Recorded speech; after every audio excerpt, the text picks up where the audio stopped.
Hi, and welcome to another episode of All Things Considered. It is now August 18th, as a matter of fact, 2019.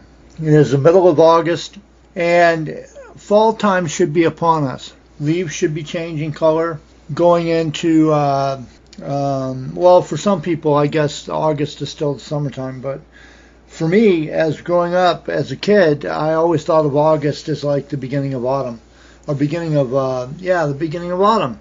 You know, leaves change, leaves start falling off the trees, time to bring out the rake and clean up the front yard. The reason I wanted to bring this up was because winter is almost upon us as well. And it wasn't that long ago that Seattle had an extremely horrible winter. Back in February, it said the heavy snows covered Seattle. The storm was expected to hit the Midwest and the Northeast, which means that that's something that doesn't really happen, especially in Seattle, all that often. The reason it was really significant was because the winds and the cold came down from Canada. Normally, when you're looking at the map and you see Seattle, you see the West Coast and you see the East Coast. Normally, Seattle gets weather that comes in from the ocean, from around Hawaii, floating east, past the West Coast toward east. So the winds are a little warmer, and they're a little more wet. Not that it's extremely warm in the wintertime in Seattle. It does get chilly there, but it's never got downright cold. Now, last winter, it got downright cold. It says here that on Monday, snow totals have come down just a bit, but some 5 to 10 inches have been reported in places like Bremerton and Everett. The National Weather Service said 6.5 inches of snow fell in North Olympia Airport. Now that was back in like February of 2019. Seattle, when I lived in Seattle back in the 90s in the winters, if they got just a hair of snow, maybe a half an inch to an inch of snow, I know buses, especially traveling up the hill going toward Capitol Hill, they were going up the hill. The buses would not stop. You either got off at the bottom of the hill or you got off at the top of the hill, because if you got off anywhere in the middle, the buses would get stuck. Now, I've seen some videos on YouTube where buses have tried to come down the hill during the February snowstorm. They tried to come down the hill and they have put on their brakes so they could slowly go down the hill, and they spun around and the buses, with their brakes on, slid almost all the way into downtown backwards. Nobody was hurt. Nothing was damaged. The bus driver that did that bus was a really good driver that knew what they were doing. Now, the reason I brought that up about last year was because you have Seattle's averages by the month, temperature-wise. It says the number here tells you how hot, cold the weather usually is in Seattle during each month of the year. The average high and low temperatures are listed below monthly and annually for Seattle in both degrees, Fahrenheit and Celsius. Celsius is for people that have transplanted themselves into Seattle from across the pond, I guess. The average highs and low temperatures are listed below in Fahrenheit and Celsius. Maximums and minimums are only part of the temperature picture. To fill in the rest, there's information on how many days a month gets above or below a given temperature. To find out how often it rises over 60 to 70 to 80 degrees Fahrenheit each month in Seattle, scroll down further.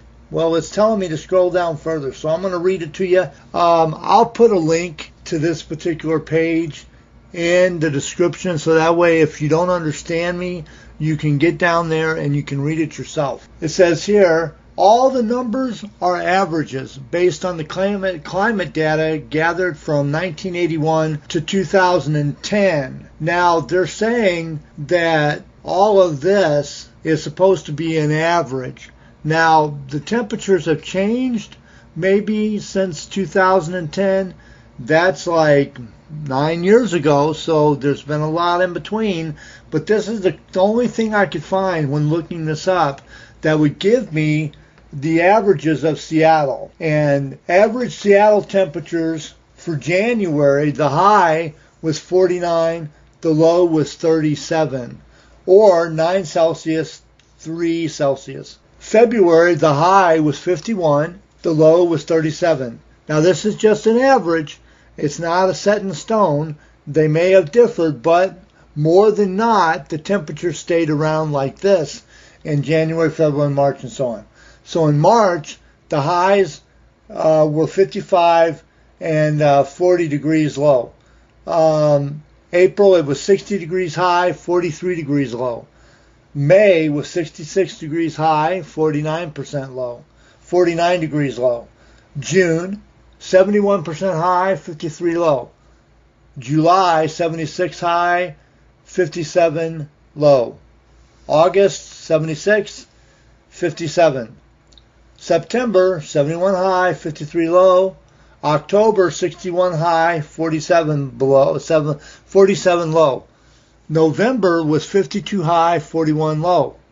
December, 47 high, 36 low. And the year, it was averaging between 61 high and 46 low. So you had December, which was 36 low, which was kind of a below average. But the average normally for Seattle is 61% high on the low end, and it's 46 degrees low on the low end. So there you go. Days of hot weather in Seattle. Sweltering weather is a rarity in Seattle. The city averages only 2 days a year with the temperatures in the 90s in Fahrenheit, and normally doesn't get hotter than 100. Nights are equally moderate with minimum temperatures dropping below 70 degrees Fahrenheit. Just 10 times a year on average does the day low remain in the 60s. June through September are the months when Seattle is most likely to have days with highs in the 80s and lows in the 60s. Days per month in Seattle of at least 60, 70, or 80 degrees Fahrenheit. January, you have 60, which is 1 day, usually, out of the month. Fahrenheit 70, no. 80, no. February, you have about 2 days, which ranged in about 60 degrees. Last year, it wasn't like that. It was way colder in February. And no 70s and 80s. March, on average, on a normal time span, you usually have about 6 degrees or 6 days of 60-degree weather. 70s and 80s, 0. April, you have about 13 days of 60 degrees. 2 days for Fahrenheit and 0 for 80. May, about 24, maybe 24 days, it's 60 degrees. 9 for 70s and 1 for 80s. June, you have about 30 in the 60s, 9 in the 70s, and 1 in the 80s. 3 in the 80s, I'm sorry, and 15 in the 70s. July, you have 31 in the 60s, 25 in the 70s, and 8 in the 80s. Now, this is not set in stone, but this is average. This is what it's been like for a long time. So they can kind of give you information about this. Okay, August, you have about 31 days in the 60s, 26 days in the 70s, and 9 in the 80s. September, you have 29, 60, 70 is 16, and 80 is 3. October, now we're going down in number. You have 16, 60, and you have 70, which is 2, and 0 and 80. November, you have 2 days in the 60s, 0, 70s, 0, 80s. December, 0, 0, 0. In the year, in total, normal, you have 184 days of 60-degree weather, or in that amount. You also have 93 in the 70s, 93 days in the 70s. That's in the 70s range. And you have about 24 in the 80s. Now, like I said, this is not set in stone, so it could change at any minute. Here, how often Seattle has cold temperatures. Despite its northern U.S. location, Seattle enjoys mild temperatures.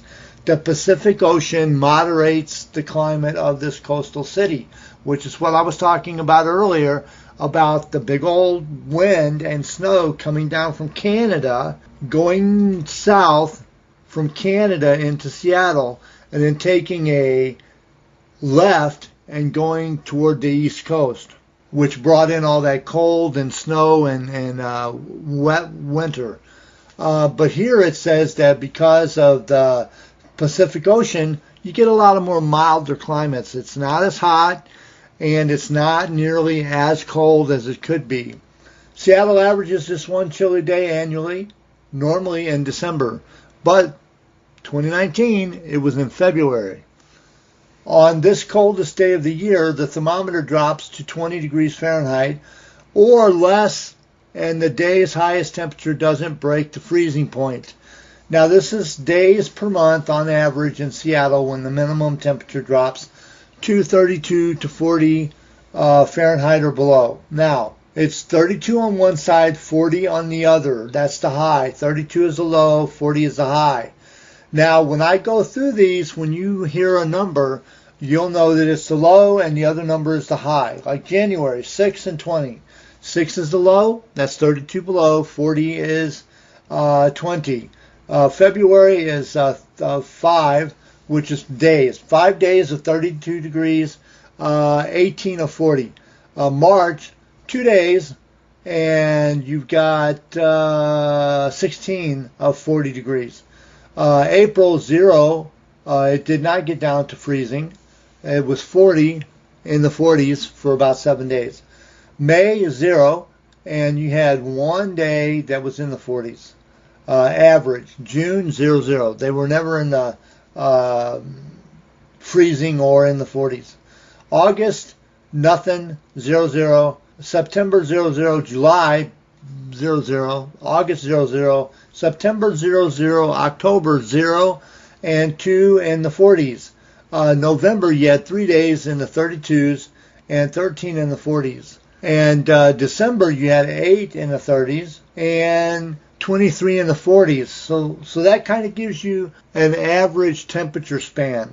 It doesn't get way cold, but it can get down to freezing on occasion. Now, if the winter this year going into 2020 happens to be as bad as last year going into 2019, Seattle could be in for a change, and I will keep you posted on things that are going on in Seattle weather-wise, because it is August, middle of August, going into the beginning of September.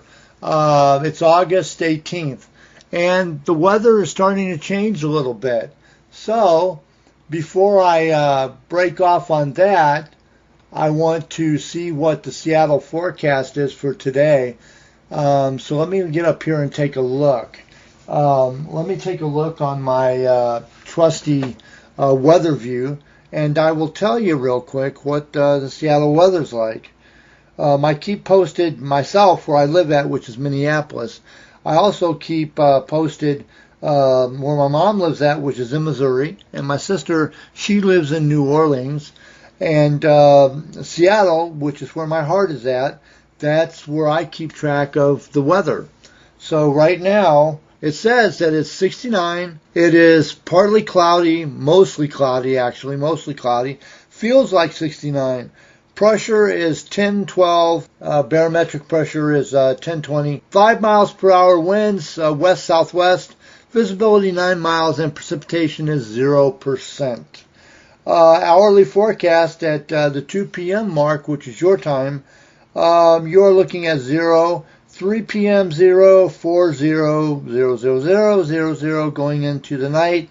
At 8 p.m. it'll be a 2%, 9 p.m. a 3%, 10 4%, 5% 11, Monday 5%, and 1 a.m. 5%. So you got like 5% chance of rain going in over tonight. Anyway, I'm going to let you go on that note. If you happen to enjoy my videos, or you have a story that deals with 2019's February snowstorm in Seattle, please put a comment below. Let me know what happened to you while you were in Seattle. If you have an idea for a video that you want me to do, please put it in the comment below. If you like my videos, please put a thumbs up. If you happen to want to subscribe to my videos because you like listening to my quirky stories, hit the subscribe button. If you think I should be tossed off and disintegrated in an atomic chamber, put a comment down there and tell me that too. I'd love to converse with you about it. Anyway, this has been All Things Considered. Have a good day, Seattle, America, and all points beyond.